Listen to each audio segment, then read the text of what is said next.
নমস্কার। গল্পসঙ্গীত গল্পের আসরে আপনাদের সকলকে স্বাগত জানাই। আজ আপনাদের পড়ে শোনাব ইন্দিরা দেবীর লেখা গল্প উপেক্ষিতা।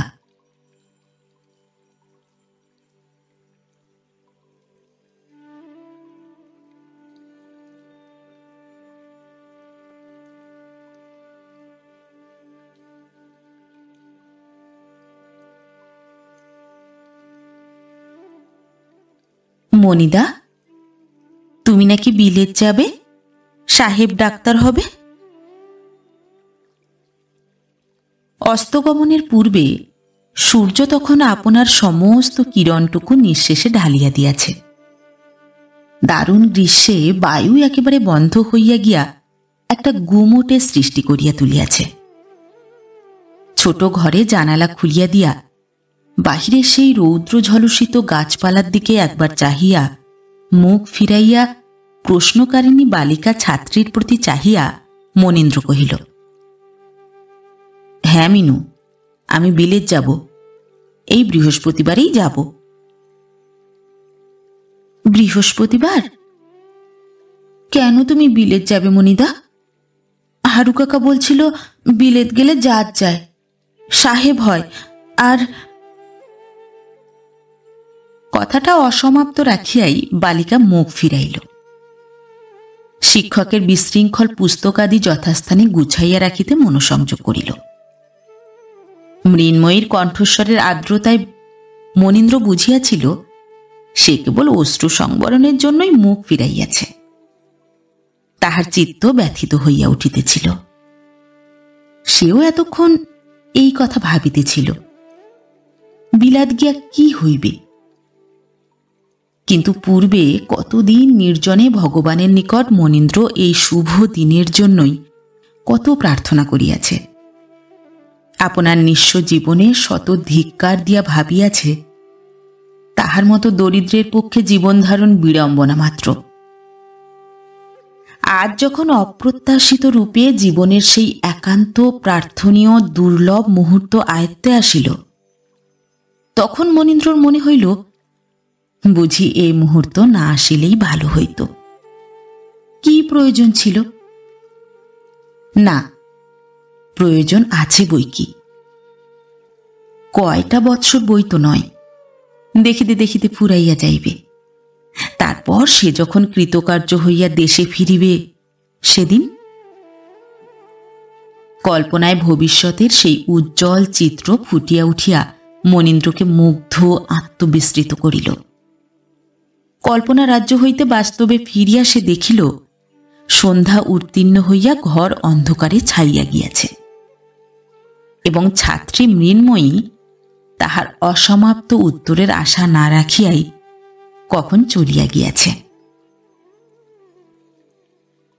দেশের জমিদার বিপিনচন্দ্র বসু মনীন্দ্রকে পুত্রতুল্য স্নেহ করিতেন। তাহারই অনুগ্রহে সে আজ মেডিকেল কলেজে পাঠ সমাপনান্তে এমবি উপাধি লাভ করিয়া লোকের কাছে মাথা তুলিয়া দাঁড়াইতে পারিয়াছে। দেশে মশা, ম্যালেরিয়া প্রভৃতি ছোট বড় অনেকগুলি উপদ্রব বর্তমান থাকায় বিপিনবাবু সপরিবারে কলিকাতায় তাহার বহুবাজারের বাটিতে বাস করিতেন। মনীন্দ্র তাহার নিকটে থাকিয়াই মেডিকেল কলেজে ডাক্তারি পড়িত। নিজের পড়াশোনা ছাড়া মনীন্দ্রের আর একটি কাজ ছিল। প্রত্যহ সন্ধ্যার সময় বিপিনবাবুর একমাত্র কন্যা মৃন্ময়ীকে সে শিক্ষাদান করিত।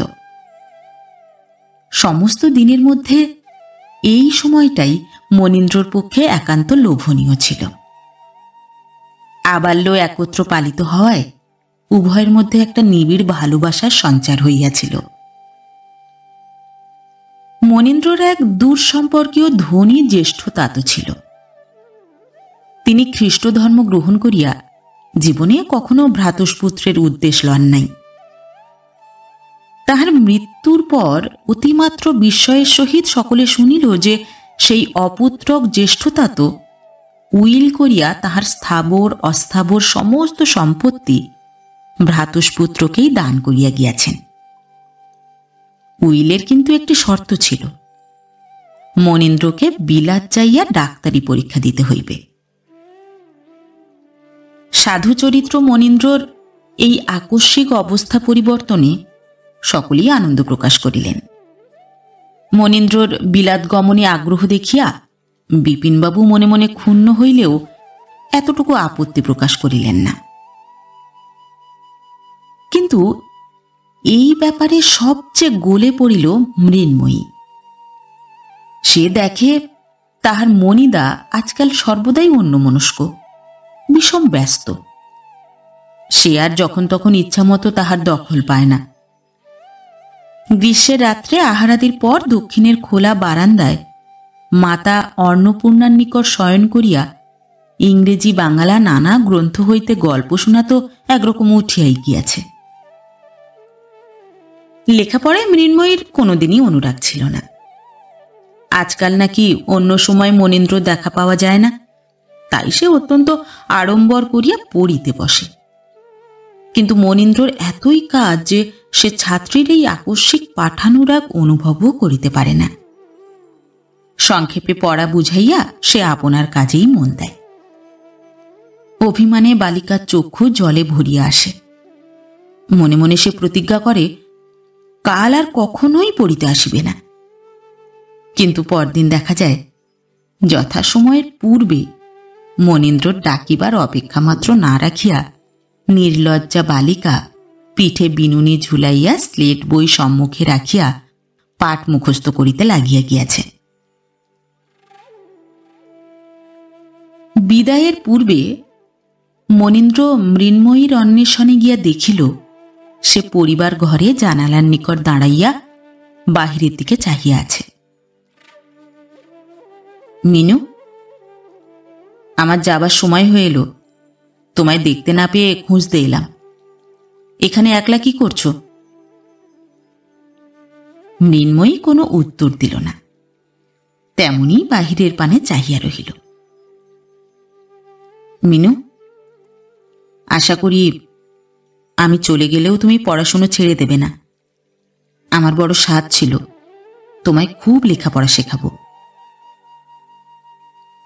মৃন্ময়ী ফিরিয়া চাহিল, মনীন্দ্রকে প্রণাম করিয়া পদধূলি গ্রহণ করিল, কিন্তু একটিও কথা বলিতে পারিল না। মনীন্দ্র দেখিল অজস্র অশ্রুপাতে তাহার চক্ষু স্ফীত রক্তিম হইয়া উঠিয়াছে। তখনও মুক্তার বিন্দুর মতো অশ্রু ঝরিয়া ঝরিয়া পড়িতেছিল। ব্যথিত মনীন্দ্র বালিকার হাত ধরিয়া সান্ত্বনার স্বরে বলিল, কেঁদো না মিনু, কটা বছর দেখতে দেখতে কেটে যাবে। পৌঁছেই আমি তোমায় চিঠি দেব, তুমি লিখবে তো? মৃন্ময়ী ঘাড় নাড়িয়া জানাইল, লিখিবে। পড়াশোনা ছেড়ে দিও না মিনু, তবে আমি আসি। হাত ছাড়িয়া মনীন্দ্র বাহিরে গেল। মৃন্ময়ী মাটিতে লুটাইয়া উচ্ছ্বসিত আবেগে ফুলিয়া ফুলিয়া কাঁদিতে লাগিল। গৃহের বাহিরে আসিয়া মনীন্দ্রও চক্ষু মুছিল। বিলাতে পৌঁছিয়া মনীন্দ্র বিপিনবাবুকে যে পত্র লিখিয়াছিল তাহার সহিত মৃন্ময়ীকেও সে একখানি পত্র দিয়াছিল। চিঠিতে বিলাতের বর্ণনাই অধিক, আর লেখাপড়া শিখিবার জন্য উপদেশ। চিঠির শেষ ভাগে লেখা ছিল, সে যখন দেশে ফিরিবে মিনু তখন তাহার মণিদাদাকে সম্পূর্ণ বাঙালি দেখিতে পাইবে। যথাকালে বিপিনবাবুর নিকট হইতে পত্রের উত্তর আসিল।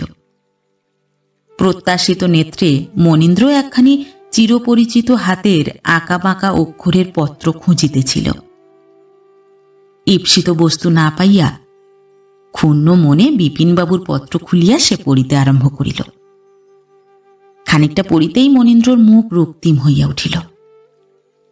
চিঠিতে বিপিনবাবু তাহার সফলতার জন্য ভগবানের নিকট প্রার্থনা করিয়াছেন, আর মনীন্দ্রকে জামাতা করিবার ইচ্ছা প্রকাশ করিয়া তাহার অনুমতি চাহিয়াছেন। মনীন্দ্র সম্মতি বুঝিলে তিনি লোকনিন্দা উপেক্ষা করিয়াও কন্যাকে অবিবাহিতা রাখিতে প্রস্তুত আছেন। তবে কথাটা রীতিমতো পাকাপাকি করিয়া রাখা নিতান্ত প্রয়োজন। পত্রোত্তরে মনীন্দ্র তাহার পিতৃতুল্য স্নেহময় আশ্রয়দাতার নিকট হৃদয়ের কৃতজ্ঞতা জানাইয়া তাহার অসীম অনুগ্রহপূর্ণ আদেশ শিরোধার্য করিয়া লইল। 1 মাস 2 মাস করিয়া মনীন্দ্রর বিলাত যাইবার পর দীর্ঘ 2 বৎসর চলিয়া গিয়াছে। ইতিমধ্যে নিয়মিত প্রতি মেলে বিপিনবাবুর নিকট হইতে মনীন্দ্র পত্র পাইয়াছে ও তাহার সে পত্রের সে উত্তর দিয়াছে। মিনুকে 2-1 বার পত্র দিয়া উত্তর না পাওয়াতে তাহাকে আর সে পত্র লিখে নাই। আশীর্বাদ দিন সন্ধ্যার মৃদু আলোকে অসমন্ধ কেশরাশি মণ্ডিতা মৃন্ময়ীর সেই একান্ত কাতর ক্রন্দন মনে করিয়া মনীন্দ্র কতদিন নির্জনে চক্ষু মুছিয়াছে। এতদিনে হয়তো মনীন্দ্রর অদর্শন দুঃখ মৃন্ময়ীর সহিয়া গিয়াছে। বিপিনবাবু লিখিয়াছেন, মিনুর আজকাল পড়াশোনায় ভারী উৎসাহ। সে জিদ করিয়া একজন শিক্ষয়িত্রী রাখাইয়াছে। আনন্দোচ্ছ্বসিত মনীন্দ্র ভাবিল, মিনু এখনো আমায় ভুলিয়া যায় নাই। আমার আগ্রহ অনুরোধ রাখিবার জন্যই তাহারই পরিশ্রম। বিপিনবাবুর প্রত্যেক পত্রে মিনুর কথা কিছু না কিছু থাকিতই। মনীন্দ্র সেই অংশগুলি তৃষিত চিত্তে বারবার করিয়া পড়িত, পড়িয়া তৃপ্তি অনুভব করিত। এই সময় একটা মেলে বিপিনবাবুর নিকট হইতে মনীন্দ্র কতকগুলি জিনিস উপহার পাইল। সেই সঙ্গে তাহার নূতন তোলা একখানি পারিবারিক ফটো ছিল। বাগানের ধারে ঝিলের নিকট একটা পাথর বাঁধানো বেদির কাছে চেয়ারে বসিয়া বিপিনবাবু, কন্যা ও স্ত্রী তাহার পশ্চাতে দাঁড়াইয়া। মনীন্দ্র দেখিল 2 বৎসরে মৃন্ময়ীর অনেক পরিবর্তন হইয়াছে। সেই পরিপুষ্ট দেহা বালিকা এখন তন্নঙ্গে কিশোরী। তাহার সদা হাস্যময় চক্ষু, প্রসন্ন মুখ, ঈষৎ লজ্জা নম্র, সুগোল সুগঠিত হস্তে কয়েকগাছি চুড়ি, ব্রোচ নিবদ্ধ পার্সি শাড়ির ফিতা বসানো পাটটি ঘাড়ের উপর দিয়া আঁকিয়া বাঁকিয়া নামিয়াছে। নির্মল রেখাহীন ললাটে গুচ্ছ গুচ্ছ কালো চুল ঝরিয়া পড়িয়াছে। মনীন্দ্র মুগ্ধ নেত্রে চাহিয়া রহিল। এই মিনু, তাহার বাল্য সঙ্গিনী, শিক্ষা জীবনে ছাত্রী, বাগদত্তা পত্নী মৃন্ময়ী, সে এত সুন্দর। মনীন্দ্র মৃন্ময়ীর একখানি ক্ষুদ্র ফটো তুলাইয়া আপনার লকেটে সেটি রাখিয়া দিল। বড় ছবিখানা বাঁধাইয়া দেওয়ালে টাঙাইল।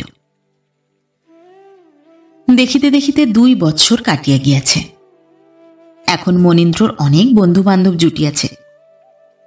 দত্ত পরিবারের সহিত তাহার আত্মীয়তা সর্বাপেক্ষা অধিক। বিপিনবাবুর পত্র সে নিয়মিত পাইয়া থাকে, কিন্তু সেজন্য আর পূর্বকার মতো আগ্রহ নাই।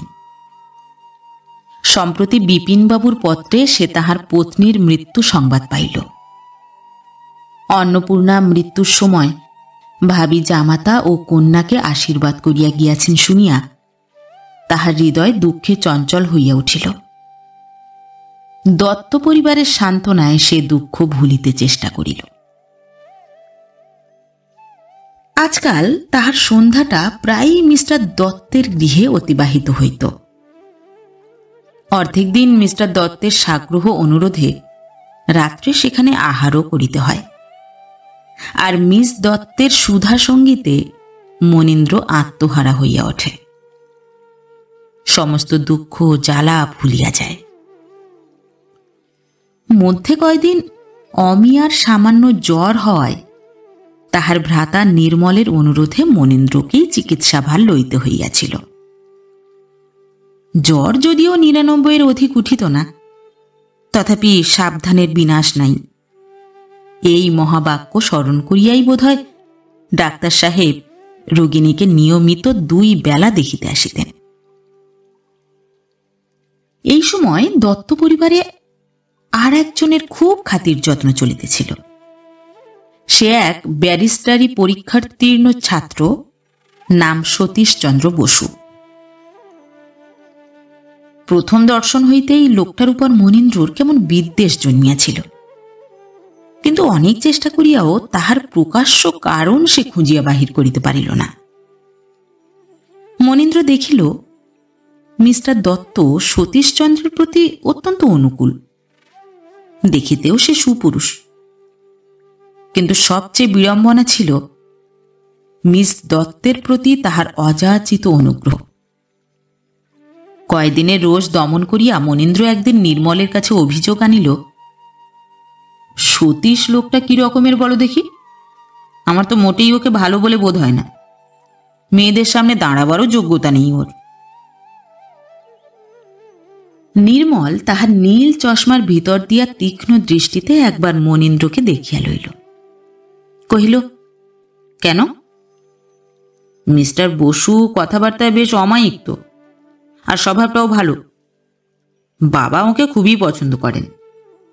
ওর সঙ্গে বোধহয় শীঘ্রই অমিয়ার বিয়ের এনগেজমেন্ট হবে। অমিয়ার নাকি তেমন মত নাই, তাই দেরি হচ্ছে। নির্মল আর একবার চশমার ভিতর দিয়া বন্ধুর মুখ দেখিয়া লইল। মনীন্দ্র স্তম্ভিত হইল। অমিয়ার ভাবী স্বামীর বিরুদ্ধে তাহার কি বলিবার আছে, কিন্তু না, মনীন্দ্র কিছুতেই ইহা সহ্য করিতে পারিবে না। অমিয়া কখনোই মিস্টার বসুর পত্নী হইবে না। প্রায় 1 সপ্তাহের পর মনীন্দ্র একদিন মিস দত্তের নিকট হইতে সুন্দর সুগন্ধি কাগজে পরিপাটি হস্তাক্ষরে লিখিত এক আগ্রহপূর্ণ পত্র পাইল। মুখের উপর হইতে অসজ্জিত চুলগুলা সরাইয়া ললাটের ঘাম মুছিয়া টেবিলের উপর হইতে মনীন্দ্র বহুবার পঠিত পত্রখানা তুলিয়া লইল। অমিয়া লিখিয়াছে, আপনি কয়দিন আসেন নাই কেন? আপনি না আসায় আমরা সকলেই দুঃখিত। মা বলিলেন আজ রাত্রে নিশ্চয়ই এখানে আসিয়া আহার করিবেন। চিঠিখানা বুকের পকেটে রাখিয়া দৃঢ় সংকল্প মনীন্দ্র উঠিয়া দাঁড়াইল। সপ্তাহব্যাপী হৃদয় যুদ্ধে কর্তব্য সে স্থির করিয়া ফেলিয়াছে। সংসারে আমরা সহজ সিদ্ধান্তে যাহা একেবারেই অসম্ভব মনে করি, অনেক সময় দেখা যায় তাহাই সবচেয়ে সম্ভব। বিপিনবাবু দেখিলেন মনীন্দ্র আর চিঠিপত্র লেখে না, যদি বা লেখে তাহাও অতি সংক্ষিপ্ত। পূর্বের সেই সংকোচহীন সরল আত্মীয়তা আজ শুধু ভদ্রতার মধ্যে আশ্রয় লইয়াছে। স্নেহময় পিতা কন্যার ভবিষ্যৎ ভাবিয়া উৎকণ্ঠিত হইলেন। তিনি জানিতেন দৃঢ়চিত্ত মৃন্ময়ী মনীন্দ্রকেই স্বামী বলিয়া জানিয়াছে। বিপিনবাবু যে ঈশ্বর সাক্ষ্য করিয়া তাহাকেই জামাতা বলিয়া স্বীকার করিয়াছেন, ইহাতে ন্যায়ের ফাঁকি বা যদির কথা মনের কোণেও যে রাখেন নাই। বিবাহের বয়স উত্তীর্ণ হইয়া গেলেও তিনি যে মনে মনে নিশ্চিন্ত আছেন, সে শুধু মৃন্ময়ীকে বাগদত্তা জানিয়াই। বাগদত্তা কন্যা উৎসর্গিত ফুল, এই শিক্ষাই তিনি কন্যাকে আবাল্য দিয়া আসিয়াছেন। সাবিত্রী আপনার অদৃষ্ট ফল জানিয়াই অল্পায়ু রাজকুমারকে বরণ করিয়াছিলেন, কারণ তিনি সত্যবানকেই হৃদয়ে পতির আসন দিয়াছিলেন। আজ তিনি কন্যাকে কি করিয়া বলিবেন, এতদিনের শিক্ষা ভুলিয়া যাও, কথা দেওয়া জিনিসটা কিছুই নয়। যখন যেমন সুবিধা দেখিবে তখন তেমনই ভাবে চলিবে। সংসার স্থানটাই এইরূপ, এখানে সত্যের কোনো মূল্য নাই। মুখের কথা, সে শুধু মুখের কথা মাত্র। যথাসময়ে মনীন্দ্রর পাশের খবর বাহির হইল। বিপিনবাবুও সংবাদপত্রে সে খবর পাইলেন। মনীন্দ্র নিজে তাহাকে সে সম্বন্ধে কিছুই লিখে নাই। খুব ধুমধাম করিয়া কালীঘাটে পূজা দেওয়া হইল। আনন্দে উৎকণ্ঠায় মৃন্ময়ীর দিনগুলা কাটিয়া যাইতে লাগিল। কিন্তু বিপিনবাবুর চিন্তারেখাঙ্কিত ললাটে অন্ধকার ক্রমেই ঘনীভূত হইয়া আসিতেছিল। প্রায় 3 মাস পরে বহু পত্র লিখিয়া বিপিনবাবু মনীন্দ্রর এক অতি সংক্ষিপ্ত পত্র পাইলেন। তাহার মর্ম, মনীন্দ্র কর্ম পাইয়া মুঙ্গেরে আসিয়াছে। বিপিনবাবুকে বলিবার কথা অনেক আছে, একটু সুবিধা পাইলেই সে তাহার সহিত সাক্ষাৎ করিবে। চিঠিখানা ডেস্কের নিচে লুকাইয়া রাখিয়া বিপিনবাবু দেওয়ানজিকে মুঙ্গের যাত্রার আয়োজন করিতে আদেশ দিলেন। মুঙ্গের যাইবার পূর্বদিন রাত্রে আহার করিতে করিতে বিপিনবাবু সহসা মুখ তুলিয়া কন্যার প্রতি চাহিয়া কহিলেন, মিনু, আমরা কেন মুঙ্গের যাচ্ছি জানো কি? একটা সম্ভাবনার মধুর চিত্র মৃন্ময়ীর চোখের উপর ফুটিয়া উঠিয়া তাহার সুন্দর মুখখানিকে শরমের ললিত রাগে রাঙাইয়া তুলিল। হাতের পাখাখানা একটু জোরে চালাইয়া নত নেত্রে সে উত্তর দিল, তুমি তো কিছু বলনি বাবা। তুমিও তো কিছু জিজ্ঞাসা করনি মা। সত্য। মৃন্ময়ী লজ্জায় মাটি হইয়া গিয়া মনে ভাবিল, বাবা কি করে আমার মনের কথা জানতে পারেন? মৃন্ময়ীকে অযথা অত্যধিক লজ্জিত হইতে দেখিয়া বিপিনবাবুর মনে হইল সে হয়তো মনীন্দ্র সম্বন্ধে মনে মনে সন্দিহান হইয়াছে। কারণ তিনি জানেন মনীন্দ্র চিঠি আসিলে সে লুকাইয়া যে কোনো সময় তাহা পাঠ করিয়া থাকে। ইদানিং মনীন্দ্রর সংক্ষিপ্ত দুর্লভ পত্র দেখিয়া দেখিয়া হয়তো তাহারও চিন্তাহীন বালিকা হৃদয়ে কোনো অজ্ঞাত চিন্তার আবির্ভাব হইয়াছে।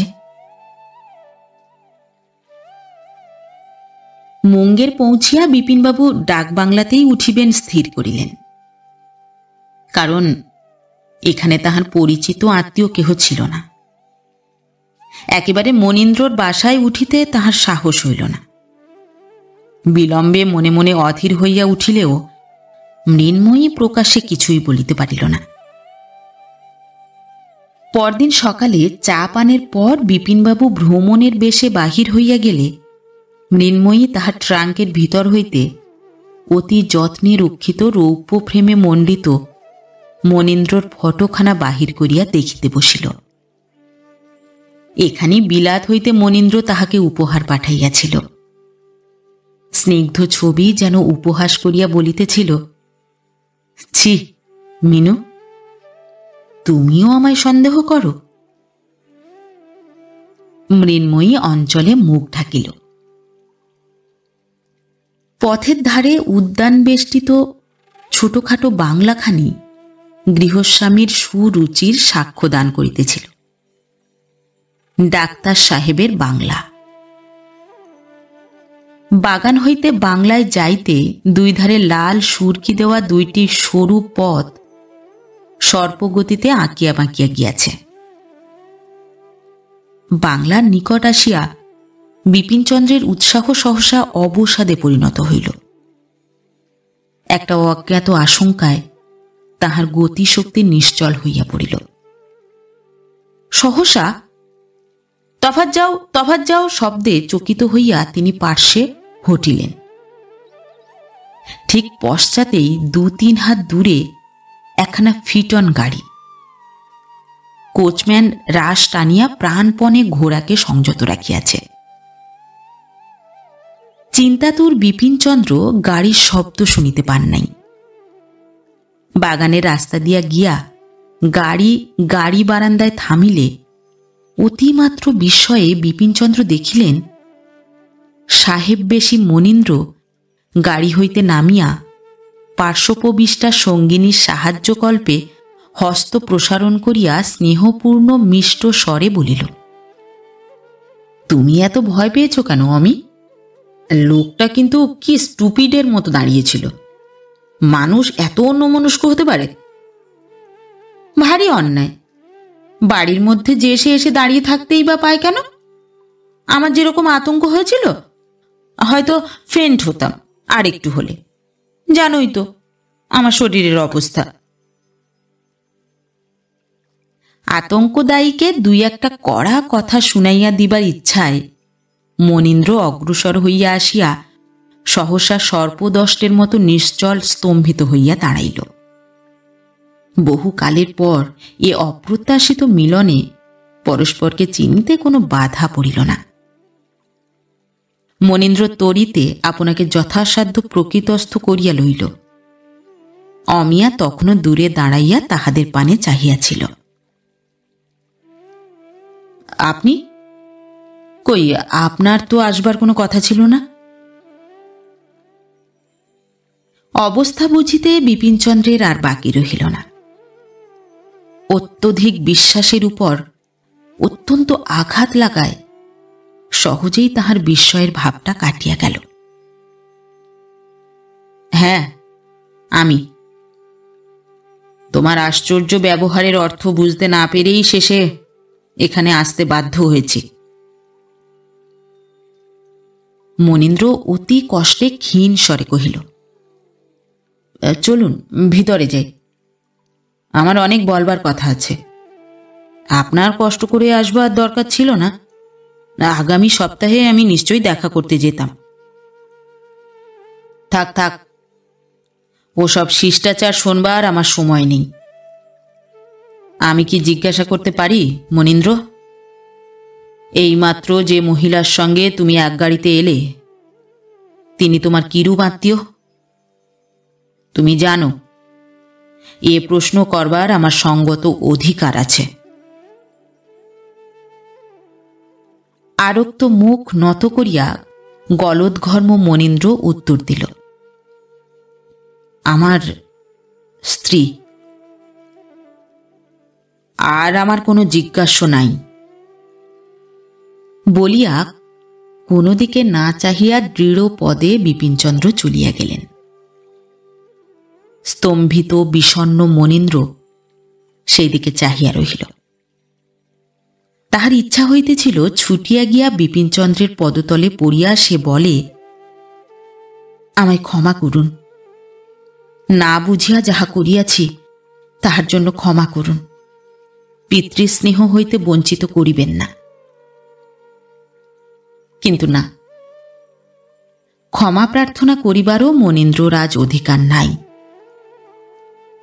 মৃন্ময়ীর যে ছবি মনীন্দ্রর চক্ষে অস্পষ্ট হইয়া আসিয়াছিল, আজ অসময়ে তাহার উজ্জ্বলতায় মনীন্দ্রর বাষ্পজড়িত চক্ষু ঝলসিত হইয়া উঠিল। সেই দিনই বিপিনবাবু কন্যাকে লইয়া দেশে ফিরিলেন। মৃন্ময়ী সব কথা শুনিল। রুদ্ধ বেদনায় তাহার অন্তরখানা কি যেন চাপিয়া ধরিতেছিল। পিতার নিকট হইতে সন্তর্পণে উঠিয়া নির্জনে আসিয়া সে ভাবনার বাঁধ খুলিয়া দিল। নির্মেঘ আকাশে এ কি আকস্মিক বজ্রপাত! মৃন্ময়ী দেখিল তাহার সব ফুরাইয়াছে। মনীন্দ্র আর তাহার নহে। ইহজীবনে তো নহেই, পরজীবনেও কোনো দাবি নাই। সে এখন অন্যের স্বামী। তাহার কথা ভাবিবার বা তাহার জন্য কাঁদিবার অধিকারটুকুও নাই। যাহাকে পাইল না তাহাকে পাইবার জন্য প্রাংশুলভ্য ফলের আশায় উদ্বাহু বামনের মতো হাত তোলা কিসের জন্য? সেই অনিশ্চিতের জন্য জগতে যাহা একমাত্র তাহার আপনার এবং যাহা কোনরূপ দেনা পাওনার গণ্ডির মধ্যে আবদ্ধ নহে, সেই অমূল্য পিতৃস্নেহটুকু যেন এখন সে না হারায়। মনীন্দ্রর অকৃতজ্ঞতায় শোক সন্তপ্ত পিতার হৃদয় একেবারে ভাঙিয়া গিয়াছে। অসম্বন্ধ রুক্ষ চুলগুলা জড়াইয়া লইয়া মৃন্ময়ী উঠিয়া বসিল। পিতার শয়নকক্ষে পাঠাগারে সর্বত্রই অনিয়ম, বিশৃঙ্খলা। এ সকল কার্য মৃন্ময়ী প্রতিদিন স্বহস্তে করিয়া থাকে। মুঙ্গের হইতে ফিরিয়া এ কয়দিন পিতার আহারের সময়ও সে নিয়মিত উপস্থিত হয় নাই, তিনিও ডাকেন নাই। মাতৃহীনা হইয়া অবধি পিতৃসেবার সমস্ত ভার সে স্বহস্তে গ্রহণ করিয়াছিল। আহারের সময় অনুনয় করিয়া আদেশ করিয়া সযত্নে আহার করাইত। শয়নের সময় পাখার বাতাস করিয়া পা টিপিয়া মাথায় হাত বুলাইয়া ঘুম পাড়াইত। কোনোদিন মৃতা জননীর গল্প তুলিলে হৃদয়াচ্ছ্বাসে যখন দুই চক্ষে বন্যা নামিবার উপক্রম করিত, তখনও বালিকা পিতার মনে পাছে বেদনা লাগে এই আশঙ্কায় প্রাণপণে সে আত্মদমন করিয়া থাকিত।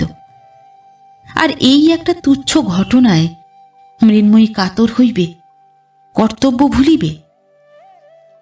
ঘটনা তুচ্ছ ছাড়া আর কি? সংসারে এমন ঘটনা তো নিত্য ঘটিতেছে।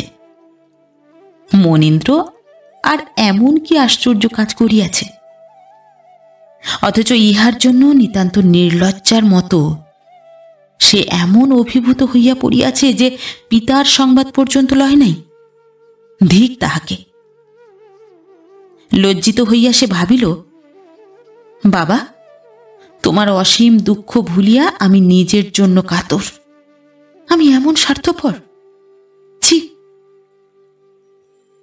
সেদিন বৈকালে স্বহস্তে জলখাবার তৈয়ার করিয়া মৃন্ময়ী পিতাকে আহার করাইল। বিপিনবাবু অনভ্যস্ততার দোহাই দিয়া পীড়িত হইবার আশঙ্কা প্রকাশ করিলে মৃদু হাসিয়া মৃন্ময়ী উত্তর দিল, না বাবা, তুমি খাও দেখি। সময় মানুষের সুখ দুঃখের প্রতি দৃষ্টি রাখিয়া চলে না। দেখিতে দেখিতে 2 বৎসর কাটিয়া গেল। বিপিনবাবুর স্বাস্থ্য ক্রমেই ভাঙিয়া পড়িতেছিল। মুঙ্গের হইতে ফিরিয়া অবধি বুকে একটা বেদনা মধ্যে মধ্যে বড়ই যন্ত্রণা দিত। কন্যার ভাবনা তাহাকে আরো দুর্বল করিয়া তুলিতেছিল। তিনি তাহার বিবাহ দিতে ইচ্ছুক, কিন্তু মৃন্ময়ী অসম্মত। অবশেষে পিতার বায়ু পরিবর্তনের জন্য মৃন্ময়ী তাহাকে লইয়া বাঁকিপুরের উকিল মাতুল রামচরণ দত্তের নিকট আসিল। মৃন্ময়ীকে দেখিয়া মাতুল বিস্ময় প্রকাশ করিলেন। কি আশ্চর্য! মিনুটা এত বড় হয়ে উঠেছে, রেখেছ কি করে? বিয়ে দেবে না নাকি? অপ্রতিভ বিপিনচন্দ্র মাথা চুলকাইতে আরম্ভ করিলেন। তাই তো, এবার যা হয় একটা স্থির করে ফেলব। কাছারি হইতে ফিরিয়া রামবাবু সহসা একদিন জিজ্ঞাসা করিলেন, হ্যাঁ হে, মিস্টার সেনকে মনে আছে কি? Civil surgeon. মৃন্ময়ী বঁটিতে আম ছাড়াইতেছিল। তাহার কম্পিত হস্তে সহসা আঘাত লাগিয়া শোণিতপাত হইল। অঞ্চলে হাত ঢাকিয়া সে উঠিয়া দাঁড়াইল। বিপিনবাবুকে নিরুত্তর দেখিয়া রামবাবু আরম্ভ করিলেন, হ্যাঁ, সেসব কথা তো শুনেছি। মণি তোমার সঙ্গে অভদ্র ব্যবহার করেছিল, তা সেজন্য এখন সে যথার্থই অনুতপ্ত। সে আজ বৈকালেই এখানে আসতে চায়। আমি বলে দিয়েছি তোমাদের তাতে সম্পূর্ণ মত আছে। সহসা উত্তেজিতভাবে বিপিনবাবু বলিয়া উঠিলেন, মত আছে? কি সর্বনাশ! সে অকৃতজ্ঞের মুখ দেখলে। আহা, ব্যস্ত হও কেন? সব কথা শোনো আগে। যদিও সে কোনো কারণে তোমার অপ্রিয় হয়ে থাকে, তাই বলে তার এই সুখের সময় কি তোমার উচিত নয় তাকে সান্ত্বনা দেওয়া? উত্তেজনায় বিপিনবাবু আরাম চেয়ার হইতে অর্ধোত্থিত হইয়া উঠিয়াছিলেন। শ্যালকের কথায় আবার স্থিরভাবে শয়ন করিলেন।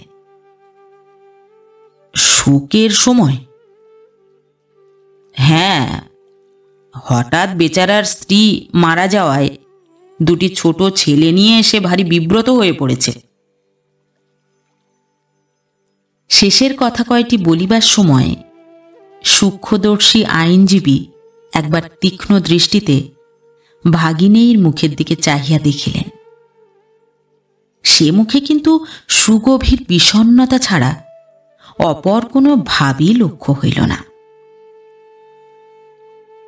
সন্ধ্যার সময় পিতা ও মাতুলের অনুপস্থিতিতে মিস্টার সেনকে অভ্যর্থনা করিবার ভার মৃন্ময়ীর উপরেই পড়িল। ইচ্ছা করিয়াই তাহারা সেদিন বেড়াইতে বাহির হইয়াছিলেন। মিস্টার সেন যখন কক্ষে প্রবেশ করিল তখন মৃন্ময়ী সূচির কাজ করিতেছিল। মৃন্ময়ীকে দেখিয়া মনীন্দ্র বিস্মিত হইল। ইহাকে তুচ্ছ করিয়া সে সৌন্দর্য গর্বিতা আত্মসুখ পরায়ণা অমিয়াকে সাগ্রহে গ্রহণ করিয়াছিল।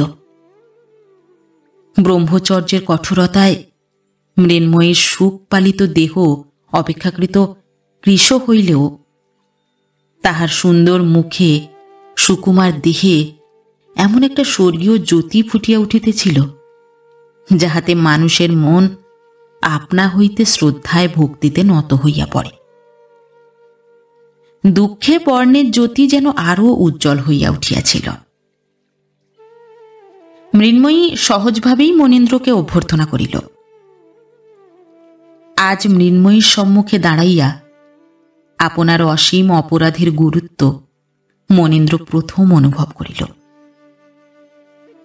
অমিয়ার অকাল মৃত্যুতে প্রথমে শোকানুভব করিলেও অল্পদিনের মধ্যেই মনীন্দ্রর মনে হইয়াছিল মৃন্ময়ী লাভ তাহার পক্ষে এখন নিতান্ত অসম্ভব নহে। আপনার মৃত্যু দিয়া যে স্ত্রী তাহাকে মুক্তি দিয়াছে তাহার প্রতি মনে একটু কৃতজ্ঞতারও উদয় হইল।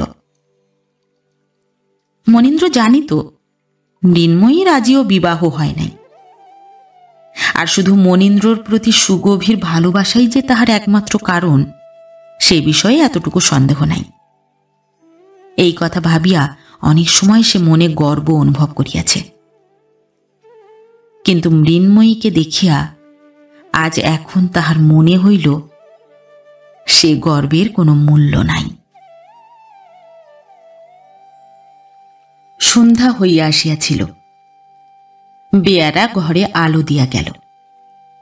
সেই সঙ্গে সদ্য আহৃত রজনীগন্ধা ও বেলফুলের রাশি আনিয়া সে টেবিলের উপর রাখিয়া গেল। মৃন্ময়ী হাতের সেলাইটা ভাঁজ করিয়া রাখিতে রাখিতে খোলা জানালার মধ্য দিয়া বাহিরের দিকে চাহিয়া দেখিল। কই, বাবা এখনো ফিরলেন না তো? মিস বসু, আপনারা নাকি কাশী যাবেন? মৃন্ময়ী উঠিয়া তাহার সেলাইয়ের বাক্সটি যথাস্থানে রাখিয়া ফিরিয়া আসিতে আসিতে বলিল, কাল সকালের পাঞ্জাব মেলে যাব। সব গোছানো গাছানো হয়ে গেছে। বাবার যে আজ কেন এত দেরি হচ্ছে? মনীন্দ্র চকিত নেত্রে একবার মৃন্ময়ীর মুখের পানে চাহিয়া বলিল, এত শীঘ্র চলে যাবেন? ঈষৎ হাসিয়া মৃন্ময়ী বলিল, শীঘ্র আর কই, আমরা তো কাশী যাব বলেই বেরিয়েছিলুম। বাবার বুকের বেদনাটা বাড়ল, আর মামাও জেদ করতে লাগলেন, তাই এতদিন এখানে রয়ে গেলুম। মনীন্দ্রর মুখে উদ্বেগের ছায়া পরিস্ফুট হইয়া উঠিল।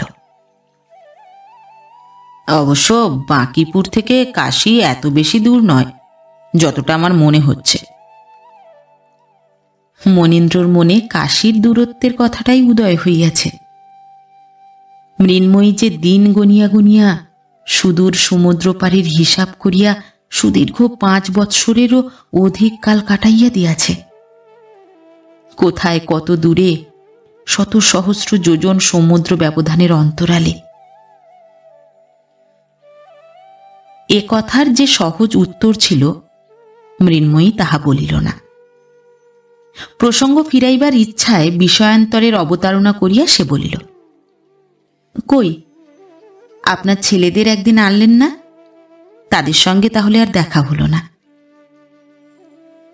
তারা এখন কলকাতায় পিসিমার কাছে আছে, তাদের তো দেখবার শুনবার কেউ নেই, আর আপনি যদি তাদের দেখতে চান সে তো তাদের সৌভাগ্য।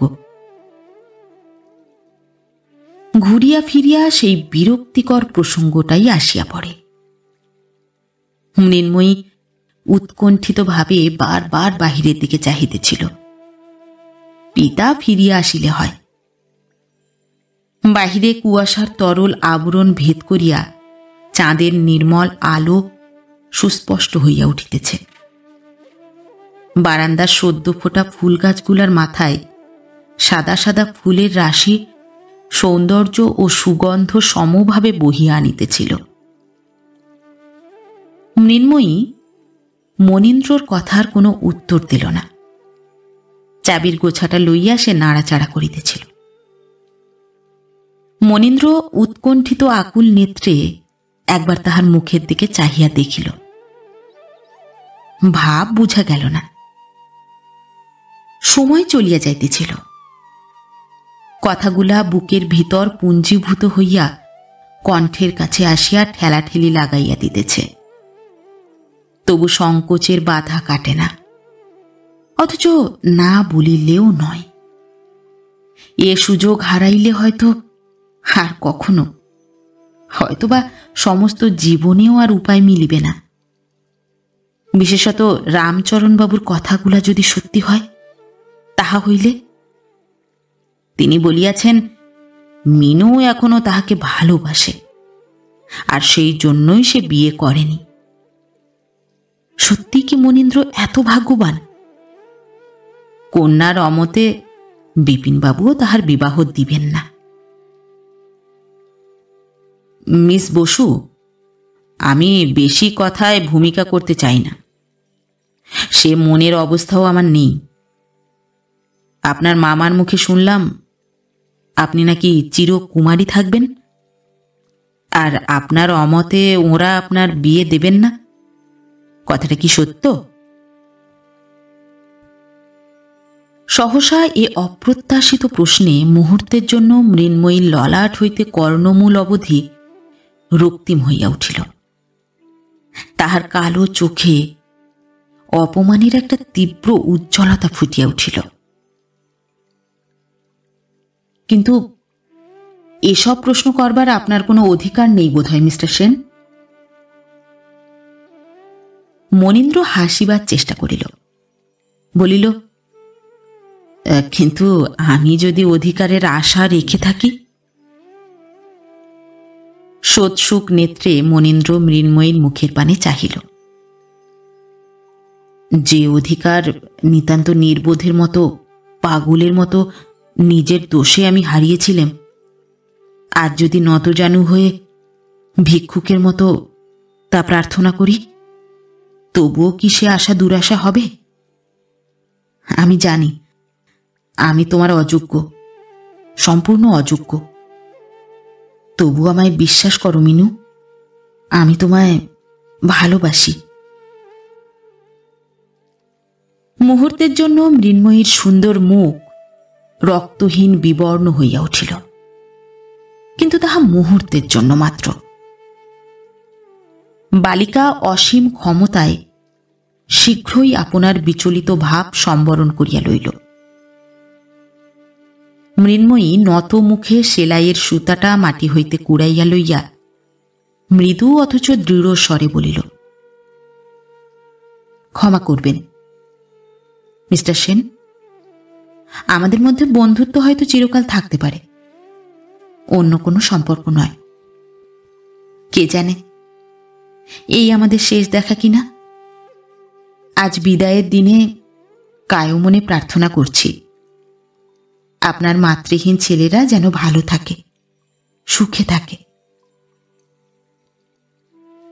মনীন্দ্র দুই হাতে মুখ ঢাকিয়া স্তব্ধভাবে টেবিলের উপর মাথা রাখিয়া চুপ করিয়া বসিয়া রহিল।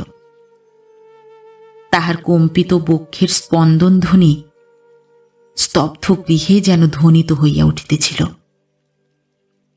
কুয়াশামুক্ত চাঁদ তরল জ্যোৎস্নার আবরণ ভেদ করিয়া সকৌতুক নেত্রে যেন ঘরের ভেতরের এই করুণ বিদায় দৃশ্য দেখিতেছিল।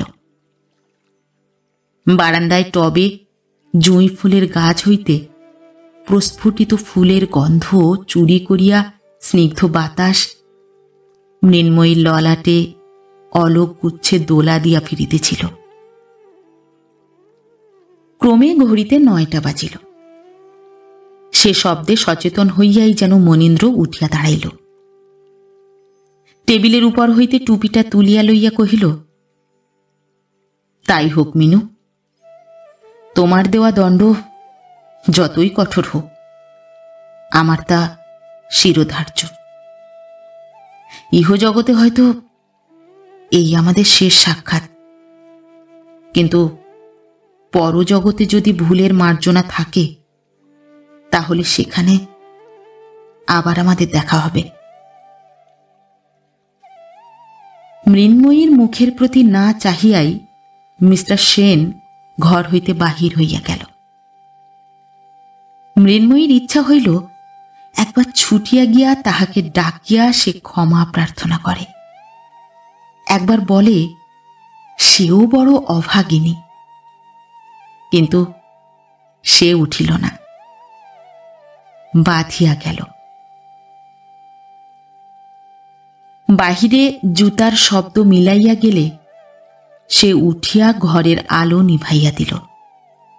তারপর সহসা মাটিতে লুটাইয়া পড়িয়া বালিকার মতো সে কাঁদিতে লাগিল।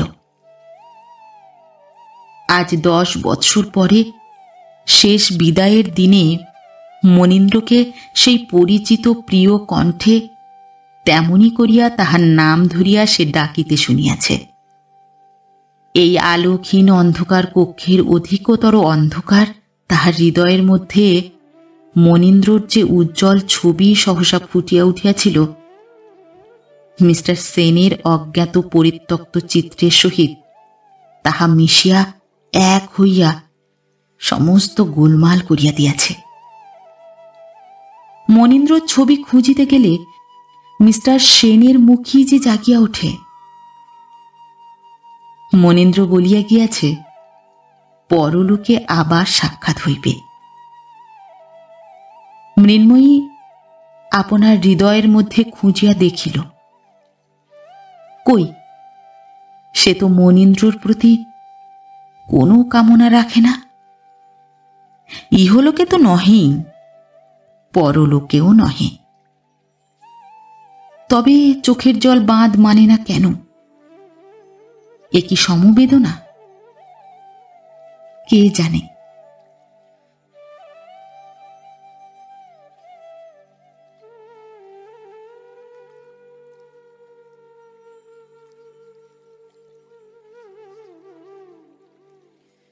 নমস্কার।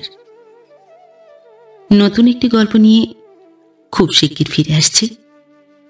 ততক্ষণ সবাই ভালো থাকবেন, সুস্থ থাকবেন।